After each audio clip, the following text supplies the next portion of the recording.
ಪಿತೃಪಕ್ಷದಲ್ಲಿ ಸೂರ್ಯಗ್ರಹಣ ಈ ರಾಶಿಗೆ ಬರಲಿದೆ ಆಪತ್ತು, ಹುಷಾರಾಗಿರಿ.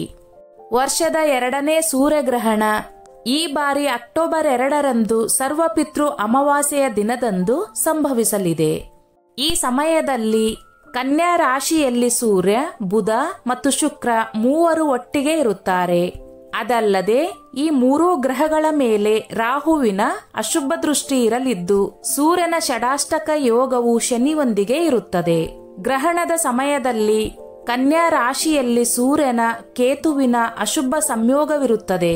ಈ ಎಲ್ಲಾ ಅಶುಭ ಯೋಗಗಳ ನಡುವೆ ಸೂರ್ಯಗ್ರಹಣದ ದುಷ್ಪರಿಣಾಮಗಳನ್ನು ಯಾವ 5 ರಾಶಿಯವರು ಎದುರಿಸಬೇಕಾಗಬಹುದು ಎಂಬುದು ಇಲ್ಲಿದೆ. ವರ್ಷದ 2ನೇ ಸೂರ್ಯಗ್ರಹಣ ಅಕ್ಟೋಬರ್ 2ರಂದು ರಾತ್ರಿ ಸಂಭವಿಸಲಿದೆ. ಈ ವರ್ಷದ ಆರಂಭದಲ್ಲಿ ಏಪ್ರಿಲ್ 8ರಂದು ಸೂರ್ಯಗ್ರಹಣ ಸಂಭವಿಸಿತು.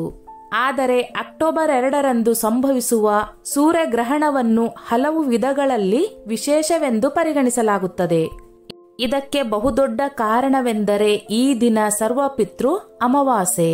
ಅಂತಹ ಪರಿಸ್ಥಿತಿಯಲ್ಲಿ ಈ ಸೂರ್ಯಗ್ರಹಣವು ಭಾರತದಲ್ಲಿ ಗೋಚರಿಸದಿದ್ದರೂ ಸರ್ವಪಿತೃ ಅಮಾವಾಸ್ಯೆ ಎಂದು ಪಿತೃಕರ್ಮವನ್ನು ಮಾಡುವ ಭಾರತೀಯರು ವಿಶೇಷವಾಗಿ ಗ್ರಹಣ ನಿಯಮಗಳನ್ನು ಪಾಲಿಸಬೇಕು.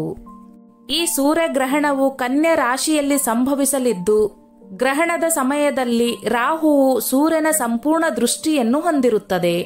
ಇದಲ್ಲದೆ ಸೂರ್ಯನ ಷಡಾಷ್ಟಕ ಯೋಗವು ಶನಿಯೊಂದಿಗೆ ಉಳಿಯುತ್ತದೆ ಮತ್ತು ಕೇತು ಕೂಡ ಸೂರ್ಯನೊಂದಿಗೆ ಇರುತ್ತದೆ.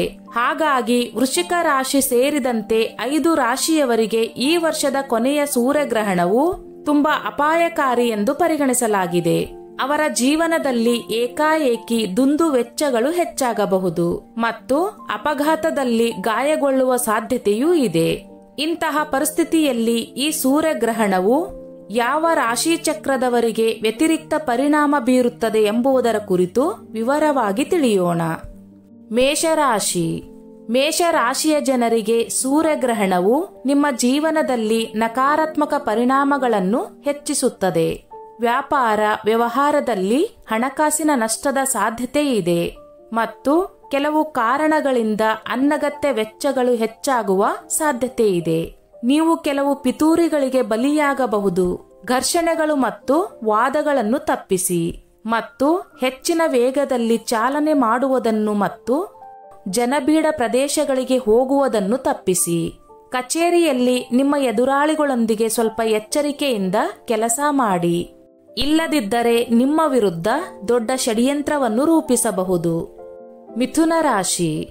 ಸೌರಗ್ರಹಣವು ಮಿಥುನ ರಾಶಿಯವರಿಗೆ ಬಹಳ ಶುಭ ಪರಿಣಾಮಗಳನ್ನು ತರಲಿದೆ.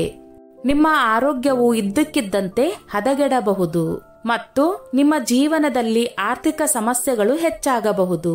ನಿಮ್ಮ ಮುಗಿದ ಕೆಲಸದಲ್ಲಿ ಹಠಾತ್ ಅಡೆತಡೆಗಳು ಉಂಟಾಗಬಹುದು ಮತ್ತು ನಿಮ್ಮ ಕೆಲಸವು ಹಾಳಾಗಬಹುದು.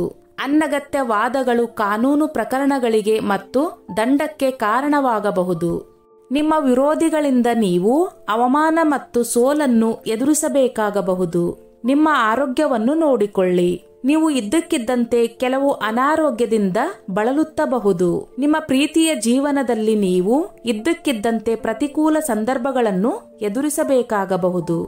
ಕಟಕ ರಾಶಿ.